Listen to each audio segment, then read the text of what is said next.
My name is Lucas Bennett, and I'm 24 6 months. I thought my parents had finally done something good for me, something fair, something mine. I was wrong, dead wrong. And the truth didn't come out during a calm conversation or a therapy session. It came out like a nuclear bomb, wrapped in Christmas wrapping paper, served with mashed potatoes, and detonated by the only person in my family who still had a spine, my grandpa Walter. This is the story of how my parents gave my birthday apartment to my stepsister, and how Grandpa exposed everything at the worst possible moment for them. Chapter 1. The Apartment Promise. It all started back in June, on my 24th birthday. My biological mom passed away when I was 7. Dad remarried 2 years later to a woman named Vanessa, who brought along her stepdaughter from a previous marriage, Sophia. Sophia was 2 years older than me, but she's always acted like the world owed her a throne. Growing up, I got hand-me-downs. Sophia got new iPhones. I got a used bicycle. Sophia got a brand new car at 16. I worked 2 jobs to pay for community college. Sophia dropped out of university because it was too stressful, and Dad paid for her 6-month trip to Europe. So when Dad called me on my birthday and said, "Son, we bought you an apartment. It's a small 1-bedroom downtown. It's yours," I almost cried. Not because of the money, because for once I felt seen.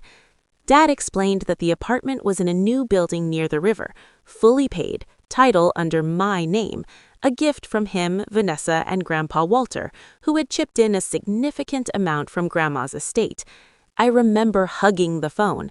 I remember telling my girlfriend Mia that maybe, just maybe, my family had changed. Yeah, I was an idiot. Chapter 2. The Slow Poison. For the next 4 months, everything seemed fine.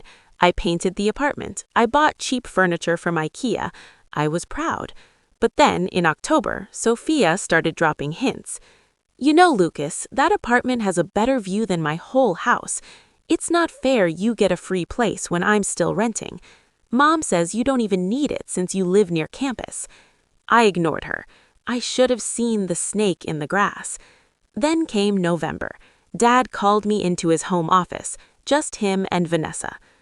"Lucas," Dad began, rubbing his temples, "we need to talk about the apartment." Vanessa took over. "Sophia's landlord is evicting everyone from her building next month. She has nowhere to go.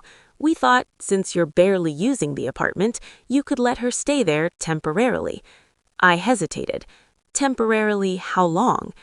"A few months," Vanessa smiled. "Maybe a year. You're so generous, Lucas."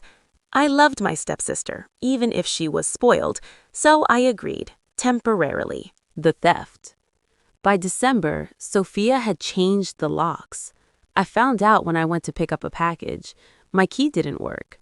When I knocked, Sophia opened the door wearing silk pajamas, standing in my living room, where my furniture had been replaced with designer pieces. "Oh, Lucas," she laughed. "Mom and Dad talked to you, right? I live here now." I called Dad immediately. His response? "Son, it's just temporary. Don't make this difficult." Vanessa texted me, "Sophia needs this more than you. Be a good brother." I was stunned, but the real bomb hadn't dropped yet. Christmas Eve suspicion. On December 23rd, I went to Grandpa Walter's house. He's 78, sharp as a razor, and never trusted Vanessa. "Grandpa," he said, pouring us both whiskey, "did your parents ever show you the title deed to that apartment?" I admitted they hadn't. Grandpa smiled, but it wasn't warm. It was the smile of a man who had been waiting for the right moment to strike. "I paid for 60% of that apartment, your grandmother's inheritance. I told your father the title was to be in your name only, but I have copies of everything, and I have a feeling something changed." He handed me a manila folder. Inside, the original purchase agreement, bank statements, and a note from my late grandmother that said, "For Lucas and only Lucas."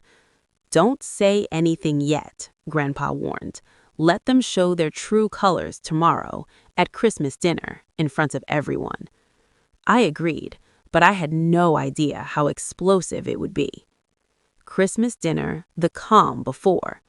Christmas Day, my Aunt Margaret's house. 23 relatives crammed into a suburban living room with a 10-foot tree and way too much eggnog.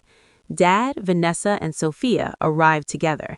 Sophia was wearing a new diamond necklace. She kissed my cheek and whispered, "Thanks again for the apartment.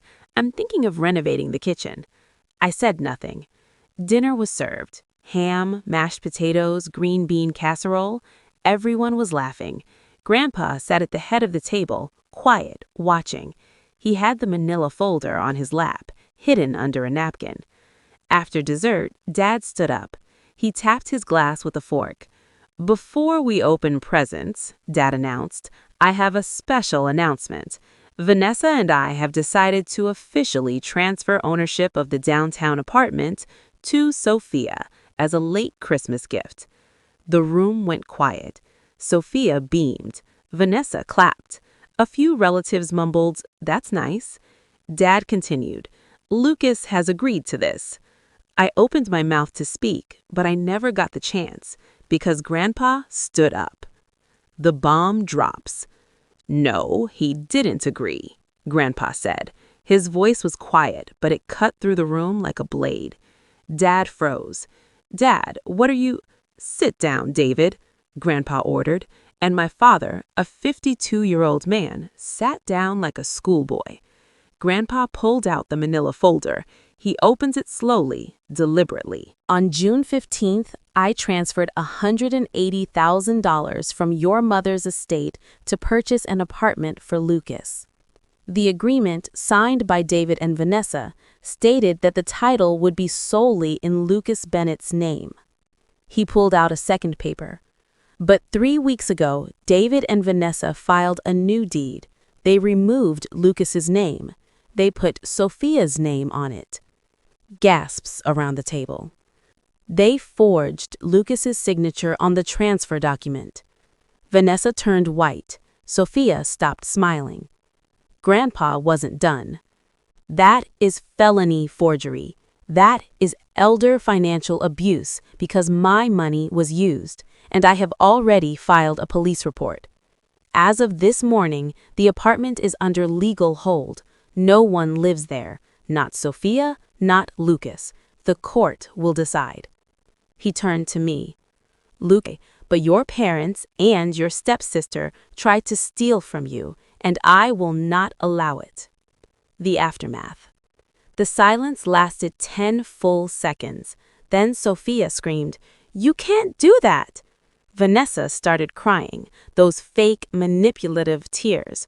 "Walter, please, we were going to tell him." Dad just stared at his plate. He didn't deny it, because he couldn't. Aunt Margaret whispered, "I always knew Vanessa was trouble." My cousin Jenna pulled out her phone and started recording. Within an hour, the story was on family group chats. Within 3 days, half the town knew. I didn't say much at dinner. I just looked at Grandpa, nodded, and mouthed, "Thank you." He winked. Justice and a little revenge. The legal battle took 4 months, but with Grandpa's documents and my clean record, the judge ruled in my favor. The apartment was returned to me. Sophia was ordered to pay $12,000 in damages for changing the locks and removing my furniture.